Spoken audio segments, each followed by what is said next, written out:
All right, so this time we are diving into Akira Kurosawa's Seven Samurai. Oh, yeah. And you've shared this really amazing review that kind of breaks down the plot and the characters and the themes and like everything about this movie. Yeah. So I think it would be really fun to kind of go through it and Yeah. try to understand why Seven Samurai is considered like not just a classic, but like a landmark Absolutely. in filmmaking, Yeah. and why it still resonates with viewers, decades later. It's one of those movies, I think, that, people who study film and people who make films always reference as just one of the most important and influential films ever made. Yeah. And what's so amazing is that it's a film that continues to be so incredibly relevant. I mean, we see this often with art that really stands the test of time, is that it speaks to something universal about the human experience. Yeah. And Kurosawa really masterfully is able to depict themes like social injustice, the nature of courage, and the strength found in unity. And these are themes that are just as powerful today as they were in 1954 when the film was released. Absolutely. And to really appreciate all of that, I think we have to start with the setting. So the film takes place in 16th century rural Japan. Yeah. And it's this village that is completely terrorized by bandits who prey on their harvest. So every time they, they work so hard to grow their crops, and then these bandits come in and just take everything from them. So little, yeah. Yeah, and so they're desperate. Yeah. And this desperation leads them to this decision that I think is both bold and kind of crazy. Yeah. They decide to hire samurai for protection, even though they can barely even afford to feed themselves. I know, it's such a crazy decision. Yeah. But it's born out of just pure desperation, Right. And it really, I think, sets up that central conflict beautifully, because we see this stark contrast between the impoverished villagers who represent like the most vulnerable members of society, and the samurai, who are a warrior class, who are historically associated with power and privilege. Right. They're almost like the elite in some ways. Absolutely. Yeah. And so it's this really interesting dynamic that Kurosawa sets up right from the beginning. But even finding these samurai isn't an easy task. Right. They're looking for ronin. Yeah.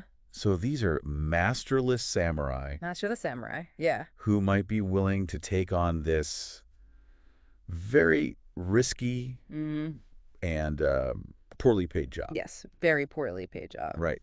And that's where we're introduced to Kambei Shimada, Yeah. who's this really seasoned and compassionate warrior Yes. who, against all odds, agrees to help them, which I always find really interesting. Yeah, his decision to help is fascinating, right? Because he's not motivated by money. Right. He's not motivated by glory or fame or anything like that. Yeah. He's drawn to the villagers' plight out of a sense of duty, Yeah. a sense of justice. Like protecting the innocent. Yeah, absolutely. Like, this is his chance to really maybe restore some honor to the samurai class, which has maybe lost its way a little bit in a changing world. Yeah. And to pull this off, he needs more than just good intentions. Yeah. He needs a team. A team. Yeah. And so he needs to assemble this group of other samurai who will help him protect this village. And each of them brings their own unique skills and personality to the table. Absolutely. So you have Gorobe, Yes. who's this brilliant tactician who's always thinking 10 steps ahead. Then you have Shichiroji, who's Kambei's trusted friend and brings this quiet wisdom and unwavering loyalty. Yeah. And, Kurosawa does such a fantastic job of differentiating these characters. He does. Yeah. Each one is so distinct, so memorable. And you have Heihachi, Yes. the jovial one. The Joker. Yes, the Joker, who uses humor as almost a coping mechanism, I think, for the harsh realities that they face, but also as a way to kind of lift the spirits of those around him. Right. And then you have Kyuzo, Yes. the stoic master swordsman, whose skill is almost mythical. Right. But he struggles to connect with people on an emotional level. And then we have Katsushiro, Yes. the young, eager apprentice Yes. who sees this as his opportunity to not only learn about combat, but also to learn what it means to be the samurai. Yeah. But I think of all the samurai, the one who stands out the most, Yes. the one who really kind of challenges our preconceived notions of what a samurai should be, is Kikuchiyo. Oh, absolutely. He's the wild card, Yeah. right? He throws a wrench in the whole samurai archetype. He's loud. He's boisterous. Boisterous. He's almost clownish at times. Right. And most importantly, he's not even a real samurai. Right. He lies about his lineage. Yeah. Which I think raises all sorts of questions about his motives. Yeah, like why is he doing this? Yeah, is he seeking redemption? Is he seeking acceptance? Or is he simply drawn to the chaos and thrill of battle? It's such a great question, and it Yeah. really adds a whole other dimension to the film. Yeah. And I think it forces us to look beyond that romanticized image of the samurai and to consider the complexities of social class and identity. Absolutely. In feudal Japan. Yeah. We have to remember this was a very rigid society. Yes. With this vast gulf separating the samurai from the peasants. Mm-hmm. And so when these samurai arrive in the village, it creates this palpable tension. Absolutely. Because the villagers are wary. They don't trust. They've probably been exploited by samurai in the past. Right. And so their mistrust is completely justified. Yeah. It's not just about fighting off bandits. Mm-hmm. It's about navigating this deep-seated social divide. Yeah. And building trust where none existed before. Right. It's about overcoming centuries of prejudice. Yeah. And what's so fascinating is how Kurosawa portrays that process of building trust. Mm-hmm. So the samurai begin training the villagers for defense. They teach them how to fight, how to strategize. How to use whatever weapons they can get their hands on. Right, and in doing so, they start to break down those barriers of fear and suspicion.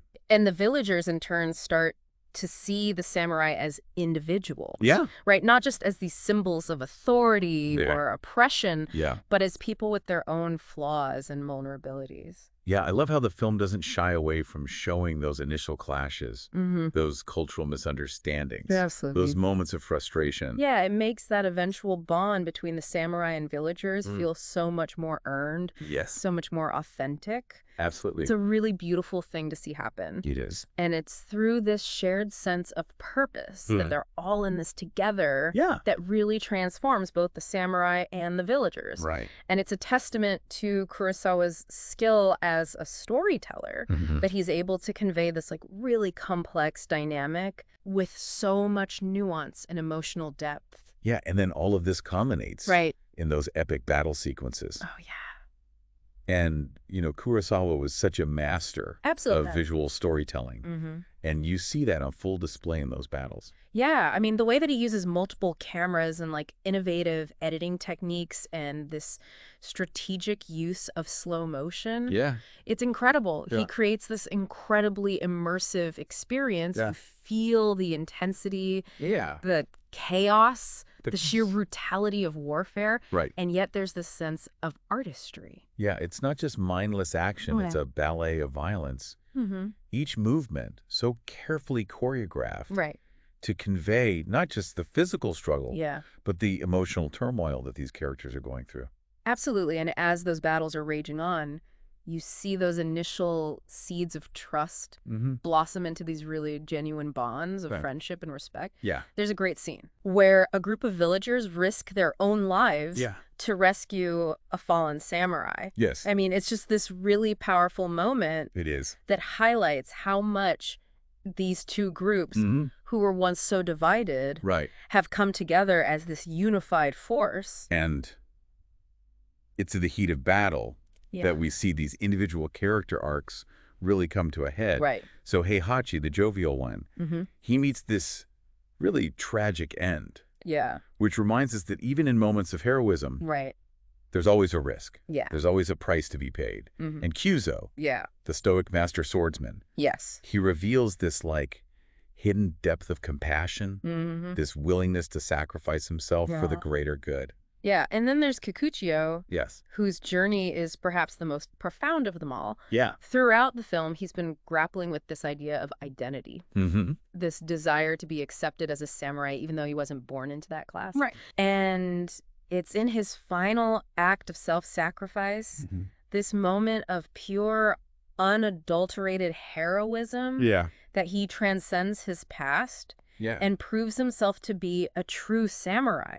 Yes. Not by blood. But by his actions. But by deed. Yeah. It's heartbreaking, but incredibly powerful. It is. And I think it speaks to one of the central themes of the film, which is, you know, this idea of true heroism. Yeah. Are these samurai truly victorious? Yeah. You know, does their sacrifice Does it mean anything? having lasting meaning? Right. Because in the end, only 3 of them survive. Yeah, and that's where that famous line from Kambei comes in. Yeah. In the end, we lost this battle, too. The victory belongs to the peasants, not to us. I love that line so much. It's such a great line. Yeah. And I think it's a line that has been debated and dissected for decades.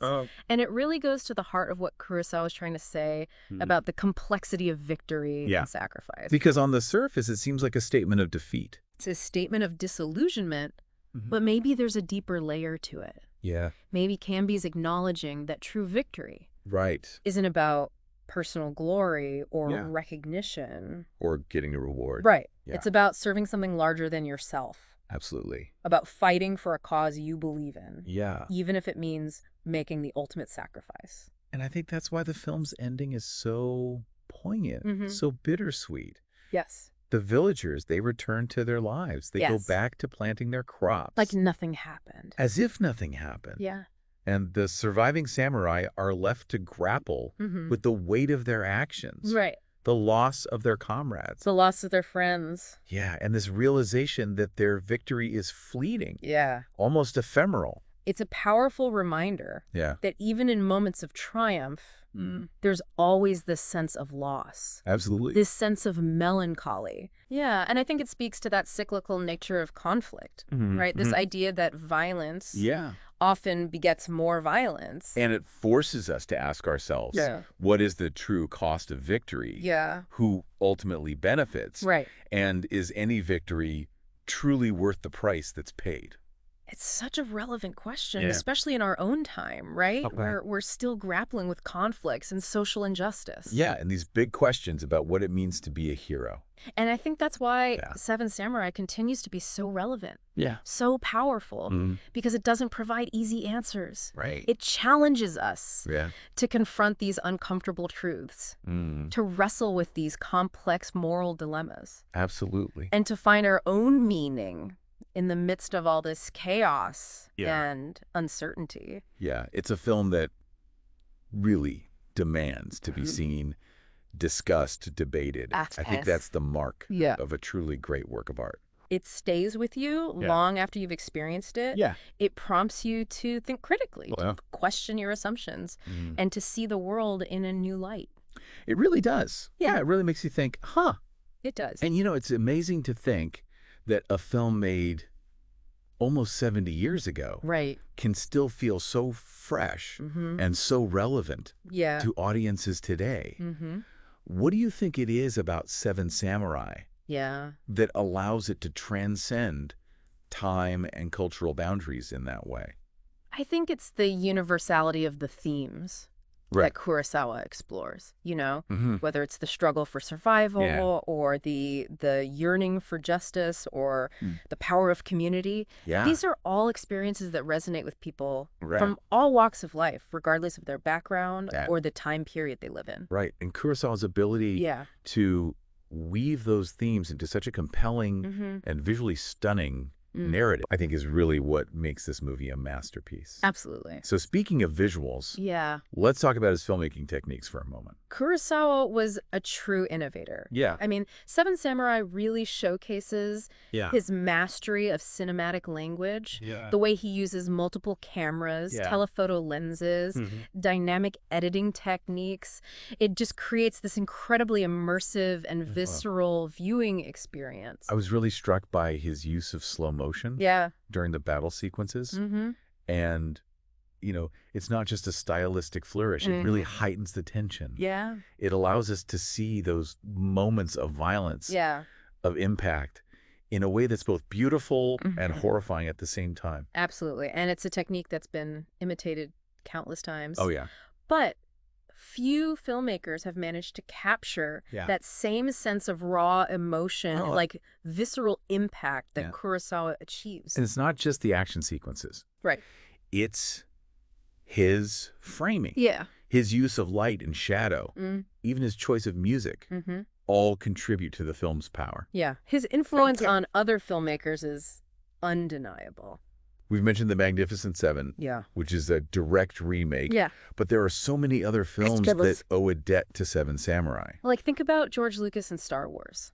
Oh, yeah. I mean, the influence is evident in the archetypal characters, the epic scope, even the use of wipes and other editing techniques that Kurosawa popularized. Spielberg was a huge admirer. Huge admirer, yeah. And you see echoes of Seven Samurai in films like Saving Private Ryan. Absolutely. Where you have this small band of soldiers who have to band together against overwhelming odds. It's incredible how a film made in 1954 can still feel so modern. So influential. So influential, yeah.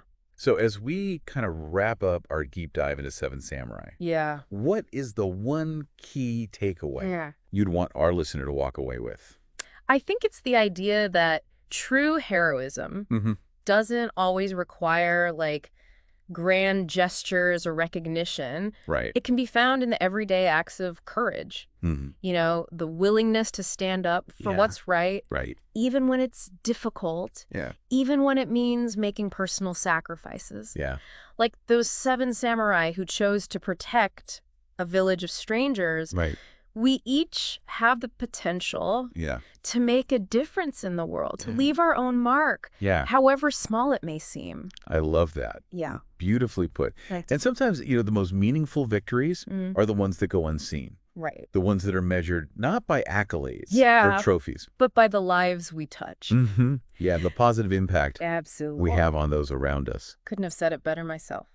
So to our listener, yeah, thank you for joining us on this deep dive into Seven Samurai. It's been a pleasure. We hope this exploration has sparked your curiosity, inspired you to revisit this cinematic masterpiece, or maybe even watch it for the first time. Absolutely. And until next time, keep exploring, keep questioning, and keep diving deep into the world of knowledge and ideas. See you next time.